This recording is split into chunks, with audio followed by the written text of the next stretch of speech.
नमस्ते साथियों, मैं हूं एडवोकेट मुकेश कुमार गोपावत। देखिए, ये आपका खेत है, इसके चारों ओर अन्य खातेदार के खेत हैं जिससे इस खेत पर आने जाने का कोई रास्ता नहीं है। तो इस खेत पर आने जाने का रास्ता किस प्रकार से हम कानूनन प्राप्त करेंगे ताकि वो जिस खेत से हम आते हैं वो व्यक्ति अपने से लड़ाई झगड़ा नहीं करे, ये वीडियो मैंने पिछली बार बनाया था। पिछली बार ये वीडियो बनाया तो कई लोगों ने कमेंट्स करके प्रश्न पूछे, उन प्रश्नों का उत्तर देने के लिए मैं ये वीडियो बना रहा हूं। सबसे पहला प्रश्न तो ये आया कि सर ये कानून क्या पूरे भारत में लागू है? तो हाँ, इसका उत्तर क्या है? हाँ, पूरे भारत में लागू है। यानी कि आप भले जम्मू कश्मीर से हो, दिल्ली से हो, हरियाणा से हो, पंजाब से हो, राजस्थान से हो, हर जगह ये कानून लागू है। यानी कि हर जगह खेत पे आने जाने का रास्ता आपको देना पड़ेगा। किस प्रकार से देना है वो पूरा मैंने उस वीडियो में मैं आपको समझा चुका हूं।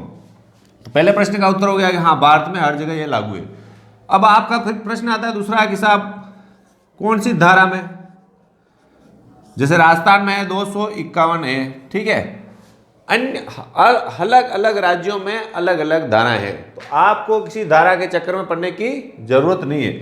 आपको जैसे मैंने प्रार्थना पत्र उस वीडियो में लिखना बताया वैसे आपको प्रार्थना पत्र लिखना है और विषय की जगह कि मुझे खेत पे आने का नया रास्ता दिलाया जाए, यही लिखना है, बस धारा लिखने की जरूरत नहीं है। तीसरा प्रश्न ये आया है, ये मैं लिख के लाया हूं। तीसरा प्रश्न आया है कि इसमें कितना समय लगेगा सर? समय के बारे में पूछा है कि भाई हम कोर्ट में जो मुकदमा करेंगे तो हमारे कितने समय में रास्ता मिल जाएगा। जैसे इस खेत पे आने जाने का रास्ता नहीं है तो कोर्ट आपको यहां से रास्ता दिलाएगी। ये नक्शे में भी फिट होगा, इस व्यक्ति के खातेदारी से भी ये जमीन हट के रास्ते के रूप में दर्ज हो जाएगी और आपको ये मिल जाएगा और ये आपको लड़ाई झगड़ा भी नहीं कर जाएगा। ऐसा मैंने उस वीडियो में पूरा समझाया था। तो इस रास्ते को कोर्ट के जरिए कितने समय में प्राप्त कर लेंगे इसके बारे में देखो मैं बताता हूं आपको। अपन समय गिन लेते हैं अंगुलियों में। सबसे पहले तो क्या करोगे, आप आवेदन पेश करोगे, यहां से शुरू होती है पेशियां। फिर क्या होगा सेकंड पेशी पे कि सामने वाले को सूचना मिलेगी। सूचना मिलने के बाद क्या होगा, वो अपना जवाब देगा।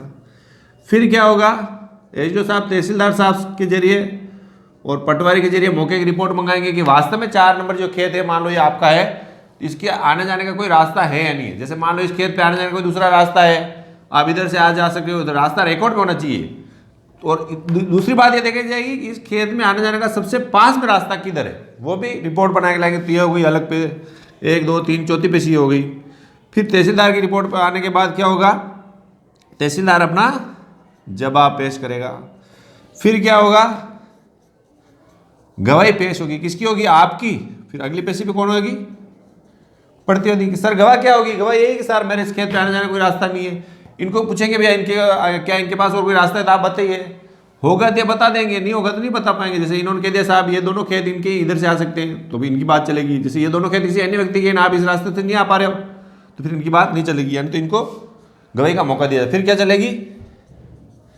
बहस। बहस के बाद क्या होगा? निर्णय। निर्णय होने के बाद क्या होगा? निर्णय की पालना। निर्णय की पालना कैसे होगी? एसडीओ साहब उस आदेश को तहसीलदार साहब को सौंपेंगे और तहसीलदार और पटवारी साहब मौके पे जाके यहाँ पत्थर लगाए जाएंगे, नक्शे में ये रास्ता अलग किया जाएगा, इस खेत से ये जमीन कटेगी और आपको आने जाने का रास्ता दिया जाएगा। तो ये पालना भी होगी और आपके जो कोर्ट जो आदेश करेगी उस अनुसार आपके पैसे भी जमा होंगे। तो अब कितनी पेशी होंगी देख लो, 1 2 3 4 5 6 7 8 9 10 11, यानी कि रेगुलर काम हुआ तो 11 पेशियों पे हो जाता है। पर एसडीओ कोर्ट में क्या होता है, कई बार अधिकारी नहीं मिलते हैं। मान लो 4 बार अधिकारी नहीं मिले तो कितनी हो गई? 15 पेशी होगी। 15 पेशी का क्या मतलब हुआ? एक पेशी अगर 1 महीने की दी जा रही है तो आपका मामला कितने 15 माह में, यानी कि लगभग 15 माह में, जिसमें 4 पेशी ये भी गिन ली, इस मुकदमे का फैसला हो जाएगा। अब मेरे को कई लोगों ने ये भी कमेंट्स किए, सर हमारे 2 साल हो गए, 3 साल हो गए, फैसला नहीं हो पा रहा है। देखो फैसला क्यों नहीं हो पा रहा है, इसके पीछे कारण क्या है? आपने कभी जाके पूछा क्या एसडीओ साहब को कि साहब हमारा फैसला क्यों नहीं हो रहा है, किस बात पर? जवाब नहीं आ रहा तो जवाब बंद करो। तहसीलदार साहब रिपोर्ट नहीं दे रहे, तहसीलदार साहब से जाके मिलो। कोई गवाह नहीं आ रहा तो उसकी गवाही आप पेश कराओ। यानी कि जो काम जो बताया है मैंने 11 पेशियों वाला, उसमें कहाँ रुका हुआ है काम? आप खुद पता करो। वकील साहब को भी बोलो कि साहब वकील साहब मेरा जल्दी करवाना है, अगर आप खुद लगोगे तो मेरे हिसाब से साल 1.5 साल में ये रास्ता आपके निकल के आ जाएगा। तो आपको जवाब मिल गया कि कितने समय में होगा, कि साल या 1.5 साल में ये काम हो जाएगा। फिर प्रश्न आता है कि साहब कितने पैसे लगेंगे, इस मामले में हमारे पैसे कितने जमा होंगे। तो कानून, चाहे वो पंजाब का हो, हरियाणा का हो, गुजरात का हो, कानून में ये लिखा हुआ है कि न्यायालय तय करेगा। अब न्यायालय किस आधार पर तय करेगा, न्यायालय उसकी मार्केट वैल्यू देखेगा, ठीक है, और दूसरा सरकारी रेट देखेगा कि भाई इस व्यक्ति को कितना नुकसान हो रहा है, कितनी जमीन जा रही है, उस हिसाब से न्यायालय रिपोर्ट बनाकर आपको कहेगा कि इतने रुपए जमा कराओ। उतने रुपए आपको न्यायालय में जमा करा। न्यायालय में पैसा जमा नहीं होंगे, पैसे कहाँ जमा होंगे, बैंक में जमा होंगे और चालान ला के आपको पेश कर देना होगा। अब कई लोगों ने ये भी पूछा कि सामने वाला पैसा लेगा भी नहीं, सामने वाले को पैसे देने ही नहीं है, तो आपको देने कोर्ट में जमा कराने। तो इस प्रकार से ये पैसे जमा होने की रेट मैंने आपको बता दी, जो अलग अलग होगी, पर जनरली जो आपकी डीएलसी रेट होती है उससे थोड़ी कम, ज़्यादा कम तो नहीं होगी, थोड़ी ज़्यादा हो सकती है। उसमें भी आपको रिक्वेस्ट करनी होगी जज से कि साहब ज़मीन की कीमत इतनी है, इतनी जा रही है और मेरी ज़मीन ये है, इस प्रकार से आप बताओगे आपके वकील साहब के माध्यम से, तो ऊंचे नीचे हो सकती है। फिर प्रश्न आता है सर,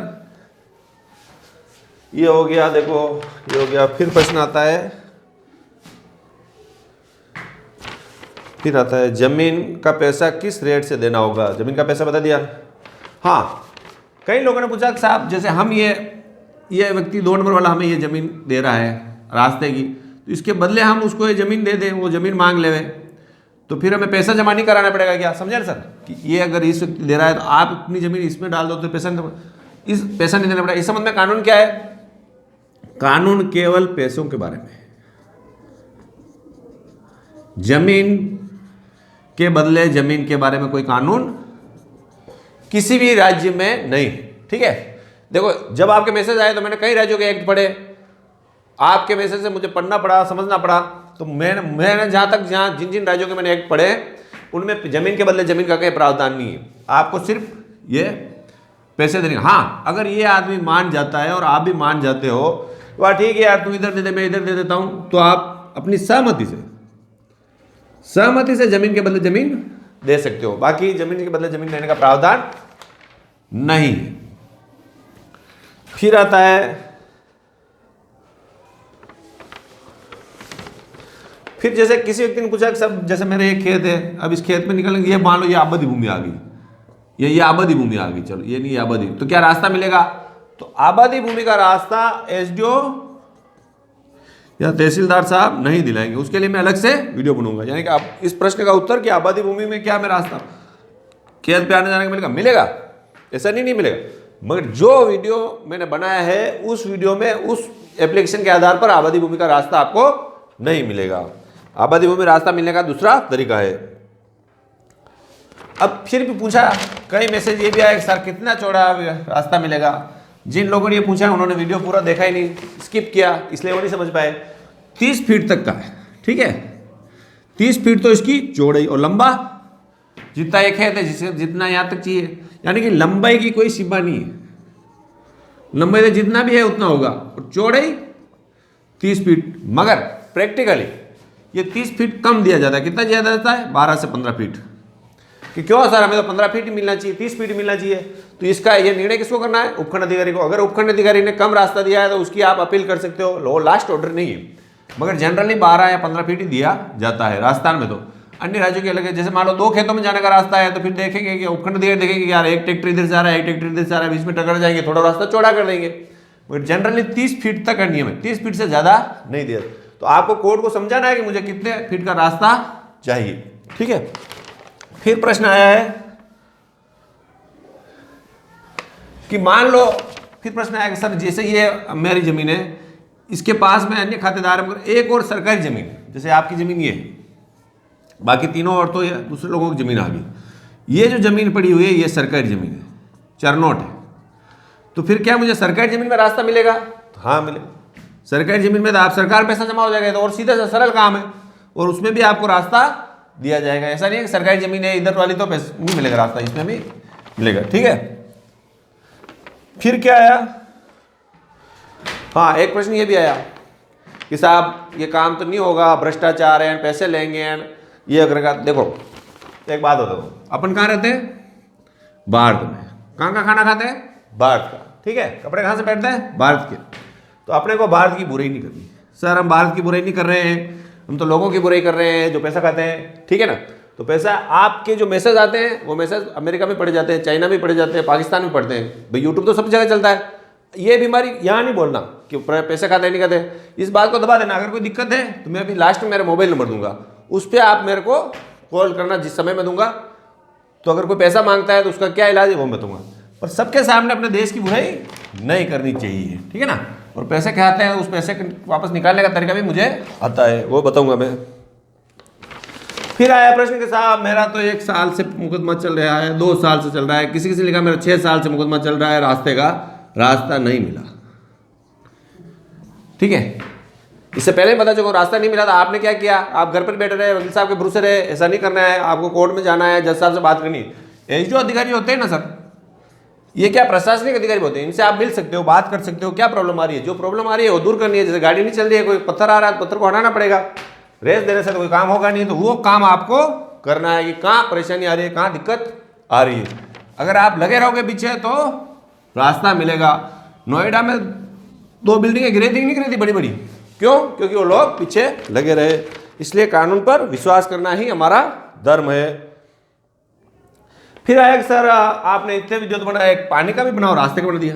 ये कुआं है, ये खेत है, ये खेत है। अब ये सारों खेत दूसरे खातेदार के आगे, आपका खेत ये यहाँ पर पानी ले जाने नहीं देता ये खातेदार, तो उनके लिए मैंने एक अलग से वीडियो बनाने का, पानी इस खेत के अंदर से आप कैसे ले जा सकते हो। मेरे चैनल पे जाके आप देखें खेत पे पानी ले जाने का क्या तरीका है, ताकि आपने जो मैसेज किया है उसका मैं उत्तर दे रहा हूँ। ठीक है, उस मैसेज करने वाले के समझ में आ जाना चाहिए। फिर कभी कभी आता है कि सर हमारा रास्ता तो है, एक प्रश्न ये भी आया कि हमारा रास्ता तो है पर एक कम चौड़ा है। ऐसा नहीं है कि रास्ता नहीं है, रास्ता है, कम चौड़ा, जैसे 5 फीट की है, सब इसको 15 फीट कैसे करा दें। इसी वीडियो में मैंने बताया था कि इसको आप आवेदन करें कहाँ पर? एसडीओ में, कि रास्ते को चौड़ाई बढ़ी जाए। ठीक है, तो जो चौड़ा रास्ता होगा उसका आपको अलग से पैसा जमा कराना पड़ेगा, और रास्ता नकल में, नक्शे में भी चौड़ा होके पत्थर लगा दिए जाएंगे। कई कई राज्यों में देखो, कई कई हर बार एसडीओ में एप्लीकेशन देनी पड़ती, कई कई राज्यों में ये काम तहसीलदार साहब को भी सुपुर्द किया गया है। तो अब तहसीलदार, जहाँ मैंने एसडीओ लिखा वहाँ तहसीलदार लिख देवे, कोई विशेष बात नहीं है। फिर प्रश्न आया कि सर हमारे खेत पे मकान है, क्या मकान के लिए रास्ता मिलेगा? जैसे आपका मकान बना हुआ है यहाँ पे, ठीक है, अब यहाँ पास में दूसरे पड़ोसी का खेत है, तो ये जो कानून है वो खेती की जमीन के लिए। अगर आपका मकान खेती की जमीन में बना हुआ है, खेती की जमीन का पता कैसे चलेगा? रेवेन्यू रिकॉर्ड में दर्ज है या नहीं है। अगर रेवेन्यू रिकॉर्ड में आपकी खेती की मकान आराजी दर्ज है और पास में भी रेवेन्यू रिकॉर्ड है, भले आपने मकान बना रखा है, तो भी आपको रास्ता मिलेगा। मगर आपको जब प्रार्थना पत्र लिखो तब ये नहीं लिखना मुझे मकान पे जाने का रास्ता चाहिए, ये लिखना कि मुझे मेरे खेत पे आने जाने का रास्ता चाहिए। जिस मकान है वहाँ पर मैंने अपने पालतू पशुओं के लिए व्यवस्था कर रखी है और हम भी कभी कभी उसमें रहते हैं, तो मैं खेत पे जाने का रास्ता दी। मैं क्या लिखना आपको? खेत पे आने जाने का रास्ते के बारे में लिखना है। फिर क्या है? हाँ, फिर एक व्यक्ति ने पूछा कि सर मेरा ये खेत है, ये इसमें नदी आ गई, बाकी सारे अन्य व्यक्तियों के खेत है, अब मैं नदी में से आ नहीं जा सकता, तो क्या मुझे भी रास्ता मिलेगा? देखो ये परिस्थिति पर निर्भर करता है। अगर नदी ऐसी है कि कभी पानी नहीं आता है, सूखी हुई है, और आप इधर से जा सकते हो, तो आपको रास्ता नहीं मिलेगा। नदी ऐसी एक फुल भर के जाती है, आपको आने जाने खेत में कोई व्यवस्था नहीं है, तो अगर ये रास्ता है, इन दोनों खेतों से आपको रास्ता इधर से मिलेगा। यानी कि जुडिशियल अधिकारी को न्यायिक अधिकारी को तय करना पड़ेगा कि आपको आने जाने का खेत पर रास्ता है कि नहीं है। यानी इस कानून की मंशा ये है कि हर खेत पर आने जाने का एक रास्ता होना चाहिए। आदमी हेलीकॉप्टर लेकर तो जाएगा नहीं, तो फिर कैसे जाएगा? तो फिर यहाँ पर आपको रास्ता दिया जाएगा अगर नदी की तरफ से आने का नहीं है। सर बारिश में नहीं आ सकते हैं, बाकी आ सकते हैं, तो ऐसा नहीं है। अगर बारिश में बंद होता है रास्ता तो आपको इधर से ही रास्ता मिलेगा। फिर लिखा है कि सर हमारा रास्ता तो है, जिससे रास्ता है रिकॉर्ड में बंद कर दिया, तो क्या करें? देखो ये जो वीडियो बनाया था मैंने, नया रास्ता कैसे आपको लेना है, नया रास्ता रिकॉर्ड में दर्ज करा के कैसे लेना है। आपके अगर रिकॉर्ड में रास्ता है और उसको बंद कर दिया, तो उसके लिए मैंने अलग से वीडियो बना रखा है, आप वो वीडियो देखें, उस वीडियो से आपको पता चल जाएगा कि किस प्रकार से नया रास्ता उसने बंद कर दिया, तो किस प्रकार से लेना, अगर नहीं मानेगा तो किस प्रकार से उसको जेल भेजना है। फिर रास्ता संकड़ा कर दिया तो भी वही है, संकड़ा कर दिया तो आप सगड़ा करने का भी मैंने अलग से वीडियो बना रखा है। अगर अकाउंट में दर्ज सगड़ा कर दिया है उसको देखें, उसके जरिए आपका काम हो जाएगा। फिर एक महत्वपूर्ण बात हुई कि सर आप कहाँ से हैं? तो मैं हूँ उदयपुर से। कहाँ से? महाराणा प्रताप है ना, उनकी नगरी उदयपुर से, वीर प्रताप महाराणा की नगरी उदयपुर से मैं हूँ। ठीक है। फिर लिखा है, किसी ने लिखा है कि सर आप कितनी फीस लोगे?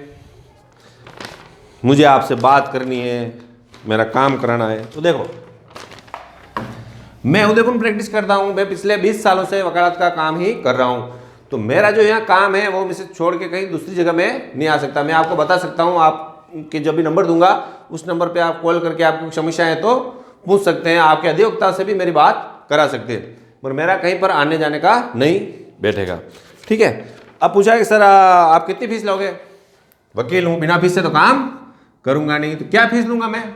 देखो, सबसे बढ़िया बात, फीस वाला मैटर आता है ना, पैसे वाला आदमी चमक जाता है। तो मेरी फीस आपको क्या देनी है? आप मुझसे वादा करोगे कि आप किसी गरीब की मदद करोगे। कैसे करोगे? जैसे कि आप किसी रेस्टोरेंट में खाना खाने गए, पास में कोई वृद्ध बैठा हुआ है, कोई और महिला बैठी हुई है, या कोई बच्चे भी हैं, वो आपको देख रहे हैं, वो मांग नहीं रहे। ठीक है। तो आप जब भी खाना खा के बाहर निकलोगे तब उसको 10 रुपये 20 रुपये नहीं दोगे।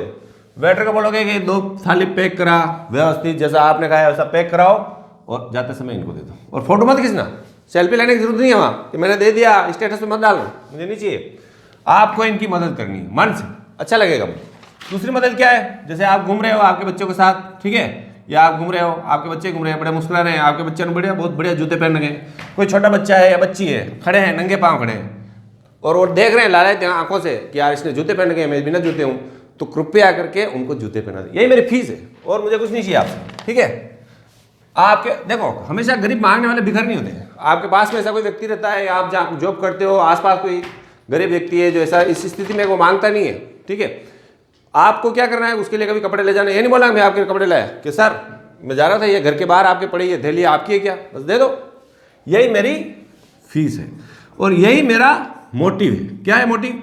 यूट्यूब चलाने का मोटिव क्या है? कि लोगों की मदद करना। आपकी मदद मैं कैसे कर रहा हूं? कानून से। बदले में आप मुझे क्या फीस दोगे?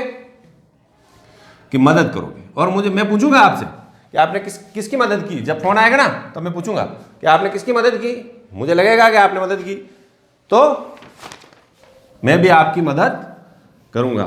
अगर ये मेरी फीस वाली बात आपको पसंद आई तो आपको एक लाइक करना है। देखूंगा कितने लोगों ने को मेरी फीस वाली बात पसंद आई। ठीक है। अब रही मोबाइल नंबर के लिए बात, ये चलो मोबाइल नंबर।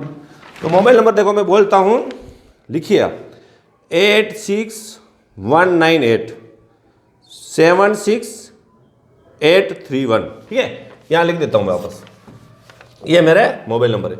ये मोबाइल नंबर क्या है? मैंने अभी नए लिए हैं, बाकी पुराना नंबर लूंगा ना तो फिर मैं रेगुलर ग्राहक, आप लगातार आप फोन आते रहेंगे तो फिर आप उन रेगुलर ग्राहक से मैं बात नहीं कर पाऊंगा। दूसरे है ये देखो 76831। ठीक है ना, 1 2 3 4 5 6 7 8 9 10 हो गए। तो ये हो गए मेरे मोबाइल नंबर। अच्छा, अब कब बात करनी है? ठीक है। देखो, सुबह से लगाकर शाम तक मैं बिजी रहता हूँ, पूरे दिन कोर्ट में जाना आना पड़ता है, शाम को सुबह मेरे ऑफिस में क्लाइंट बैठे रहते हैं तो मुझे समय नहीं मिलता है। तो आपको क्या करना है? आपको संडे, ठीक है, संडे शाम को कितने बजे करोगे?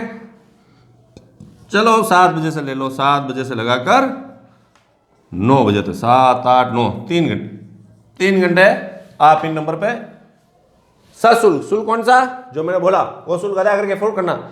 अगर शुल्क अदा करके फोन करो तो ही काम होगा, ऐसे ही नहीं वकील साहब को बोल दिया हाँ मैंने तो ये कर चुका हूँ तो काम ही नहीं होगा। सबसे पहले मेरा शुल्क अदा करना मन से। क्या अदा करना? गरीब की मदद करना। और फिर संडे को इस समय पे आपको फोन करना। कोई अर्जेंट काम हो जाए, समस्या फंस जाए तो व्हाट्सअप कर देना। ठीक है। व्हाट्सअप पे सर मैं कॉल करूं क्या, मैं यस बोलूं तो ही फोन करना, बाकी फोन करके मुझे परेशान मत करना। ठीक है। तो मैं हूं एडवोकेट मुकेश कुमार गोपावत, उदयपुर राजस्थान से। वीडियो पसंद आया तो लाइक करें। Thank you.